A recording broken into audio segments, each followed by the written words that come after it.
इसी इन को versus into के साथ, ठीक है। कब लगाते हैं इन और कब लगाते हैं इनटू, अब इसकी बात करते हैं, ठीक है। सो इन का मतलब भी होता है में, ठीक है, और इनटू का मतलब भी होता है में। सो दोनों का मतलब में ही होता है, लेकिन डिफरेंस आपको समझना पड़ेगा, कब लगाएं इन और कब लगाएं इनटू, ठीक है। अब बात को समझिए, जैसे लेट्स सपोज ये एक बॉक्स है, क्या ये, ठीक है, और इस बॉक्स में कोई चीज मैंने रखी है, तो यहां पे जैसे ये सेब है, ठीक है। अब सेब की स्थिति बॉक्स में क्या है, बॉक्स में है ना, और बॉक्स में क्या है, स्थिर है, ठीक है। तो मैं यहां पे सेंटेंस क्या बोलूंगा, मैं कहूंगा Apple is in the box, ठीक है, क्लियर हो गया।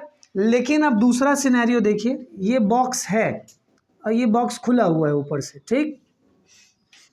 अब मुझे क्या करना है, इसमें एक सेब डालना है, ठीक है। अब यहां से देखिएगा, मैं ऐसे करूंगा, अब ये एक मोशन में दिख रहा है कि नहीं, समझ में आ रहा है कि नहीं। तो कोई चीज अगर मोशन में किसी चीज में एंट्री लेती है, तो आप जानते रहिएगा वहां पे आप क्या यूज करते हैं, इनटू, ठीक है। जैसे एग्जाम्पल के तौर पे अगर एक बॉटल लीजिए आप, ठीक है, अब अच्छे से समझिएगा इस बात को, बॉटल लीजिए, अब बॉटल में आपने क्या किया, ऑलरेडी पानी है। अब मैं आपसे पूछूं कि बॉटल में पानी है, तो आप ट्रांसलेट कैसे करेंगे, पानी ऑलरेडी उसमें क्या है, कांस्टेंट है, स्थिर है ना, तो वहां पे मैं क्या कहूंगा, water is there in the bottle, या ऐसे भी कह सकता हूं there is water in the bottle, मानते हैं कि नहीं। लेकिन अगर मैं क्या करूं, बॉटल खाली है, मैं ऊपर से पानी उसमें डालूं, तो अब मैं क्या कहूंगा, I am filling water into the bottle.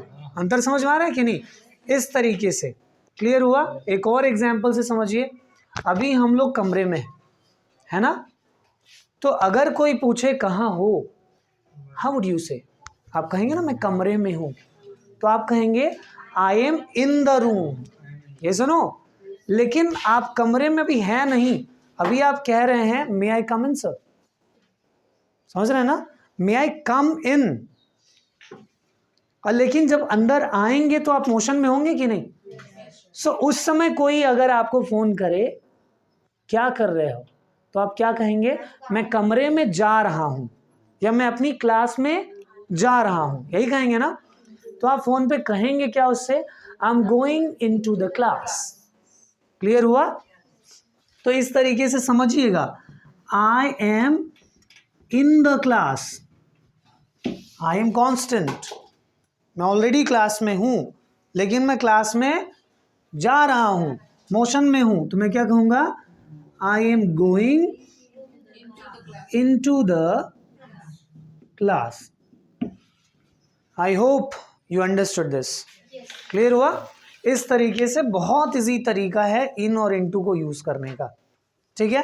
अब देखिए, जैसे कोई बंदा है, एक और एग्जांपल समझ लीजिए, लास्ट एग्जांपल दे रहा हूं, कोई बंदा है वो ऑलरेडी नदी में नहा रहा है, तो आप उसको इंग्लिश में ट्रांसलेट कैसे करेंगे कि वो नदी में नहा रहा है, so he is taking bath into the river और इन द रिवर, ठीक है ना। लेकिन कुछ ऐसे विशेष लोग होते हैं, नदी में नहाते समय उड़ते हैं, कूदते हैं ना, हाँ, जैसे वो नदी में कूदा, अब वो नदी में कूदा, तो आप क्या कहेंगे, ही जम्प्ड इन द रिवर और इनटू द रिवर, समझ में आ रहा है ना, ये नदी है और भैया हमारा कूदें, समझ में आ रहा है कि नहीं। सो मोशन में आए, सो अगर मोशन में आए तो तुरंत कहिए ही जम्प्ड इनटू द रिवर, ठीक।